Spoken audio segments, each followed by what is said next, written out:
The 2013 Frankfurt Motor Show is actually the European debut for this, the third generation of the Mazda 3. Now I actually get to drive this car at the end of the month, but what can I tell you about it now?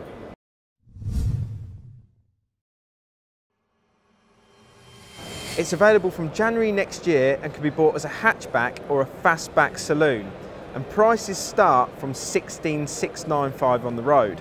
Both the hatchback and the saloon are available with 2 petrol or 1 diesel engine, and all of them feature start-stop technology as standard. The 2 petrol engines are a 2 litre and an all-new 1.5, which claims to emit 119 grams per kilometre of CO2 and return 55.4 miles to the gallon. But the 2.2 litre diesel will be the big seller. Priced from £19,000, it's got 150 brake horsepower and still claims to return 72 miles to the gallon. The 3 will be available with 5 different trim levels. SE is the entry level, which includes 16-inch alloy wheels, air conditioning, power and heated door mirrors and a 7-inch touchscreen display.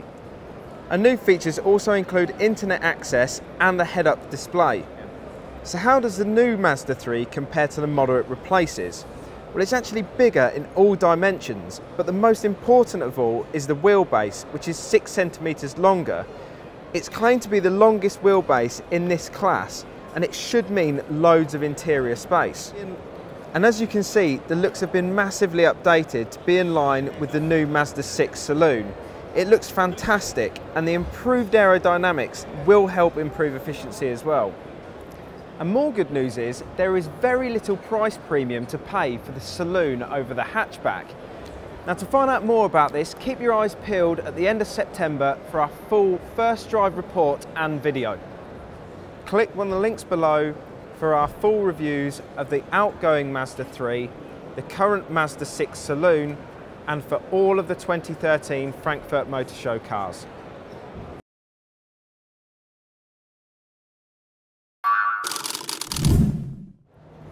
Volkswagen's displaying not 1 but 2 electric cars here at the 2013 Frankfurt Motor Show. The e-Golf here and the e-Up that you can see behind me. Between them, they promise to be perhaps the most convincing electric cars yet.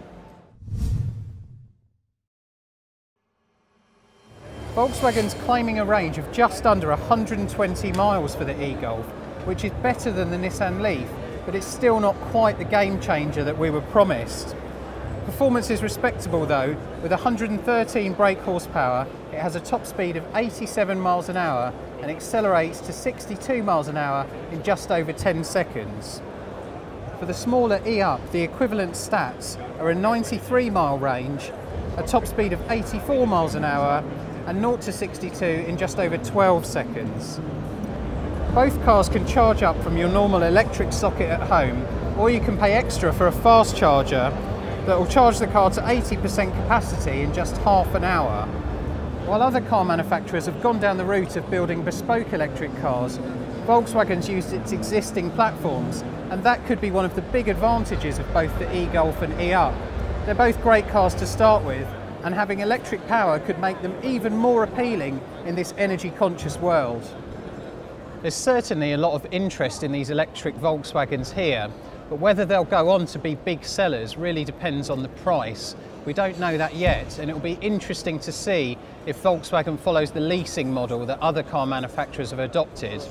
We'll find out very soon. Click the links below to see our full review of the car that will probably be the e-Golf's main rival, the Nissan Leaf, plus our group test of the Golf Diesel and our full review of the Volkswagen Up.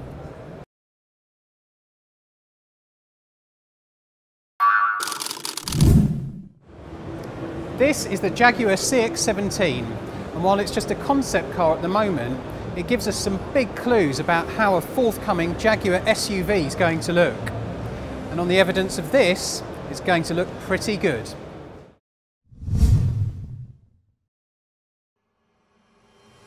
This is the first time Jaguar has produced an SUV in its 91-year history, and it's sure to upset a few of the traditionalists.